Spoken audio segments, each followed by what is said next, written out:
Chers amis, à cette COP, je vous lance un appel. Ayez du cœur et faites le calcul. C'est une urgence. La COP27 aurait pu se terminer sur une ovation comme celle-ci. Mais à Sharm el-Sheikh, ce qu'ont salué les participants, tous debout, c'est le message de cette activiste ghanéenne qui rappelle que rien n'est réglé, de l'aveu même du président de la conférence. Bien que le travail ait progressé sur le plan technique comme politique, nous n'en sommes pas là où nous devrions en être pour clore cette conférence avec des débouchés robustes et tangibles.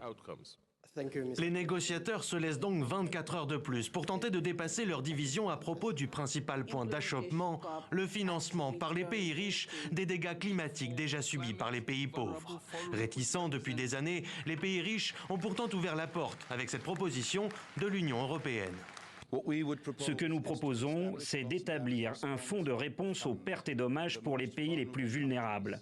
Les détails de ce fonds seraient conçus conformément à un plan de travail et qui lui permettrait de recevoir un financement de sources provenant d'une large base de donateurs. Reste à connaître la position des donateurs, notamment les deux premiers pollueurs du monde que sont les États-Unis et la Chine. Accepteront-ils d'accompagner des pays où les conséquences du dérèglement climatique sont encore inconnues? Pour les ONG, l'enjeu est crucial. Les pertes et les dommages sont très importants parce qu'ils vont au-delà de l'adaptation.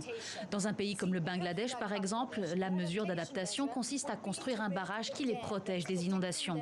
Les pertes et les dommages surviennent lorsque ce barrage se rompt et que toutes les infrastructures et les villages derrière sont détruits.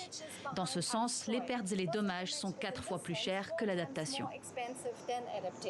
Des discussions prolongées donc qui se déroulent dans un contexte de grande méfiance, les pays riches n'ayant jamais tenu cet engagement pris en 2009, 100 milliards de dollars par an pour accompagner l'adaptation des pays en développement au changement climatique et à la réduction des émissions.